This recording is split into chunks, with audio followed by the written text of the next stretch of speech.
पहाड़ों के बीच बसा एक खूबसूरत और शांत गांव था। नाम था माखनपुर। लेकिन इस गांव के पीछे एक डरावना राज छुपा था। हर रोज रात के 8 बजते ही यहाँ के लोग अपने घरों के दरवाजे खिड़कियां कसकर बंद कर लेते थे, क्योंकि कहते थे जैसे ही अंधेरा फैलता है गांव में आता है स्मोकमैन, एक रहस्यमयी साया जो धुएं में लिपटकर लोगों को गायब कर देता है। एक दिन इस गांव में 2 दोस्त पहुंचे, राइस्टार और ज्ञान भाई। दोनों जिंदा दिल घुमक्कड़, जिनकी दोस्ती पर खतरे का साया भी असर नहीं डाल सकता था। उन्हें गांव के इस डर और नियमों के बारे में कुछ भी नहीं पता था। दिन भर दोनों ने माखनपुर की गलियों में घूमते हुए गांव की खूबसूरती का आनंद लिया। लेकिन रात ढलते ही वे अपने कमरे में लौट आए। अचानक ठक ठक ठक किसी ने दरवाजा खटखटाया। राइस्टार ने दरवाजा खोला और सामने खड़ा था एक आदमी जो सिर से पांव तक घने धुएं में ढका था।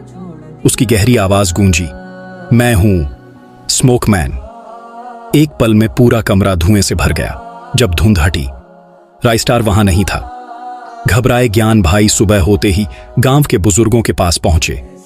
उन्होंने सब बताया तो एक बुजुर्ग ने गंभीर स्वर में कहा, बेटा, माखनपुर में 8 बजे के बाद बाहर निकलना मना है।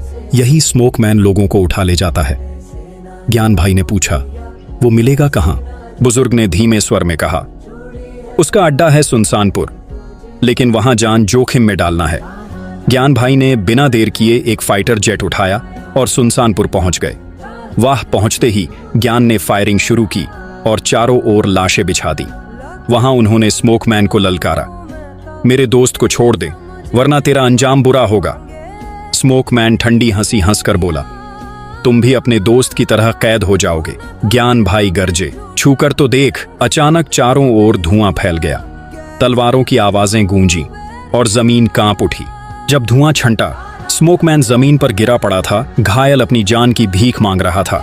थोड़ी देर में स्मोकमैन ने अपना दम तोड़ा और वहीं पर मर गया। ज्ञान ने राइस्टार को लेकर वापस से मखनपुर गांव पहुंचा और उन दोनों की दोस्ती गांव में एक इतिहास बन गई।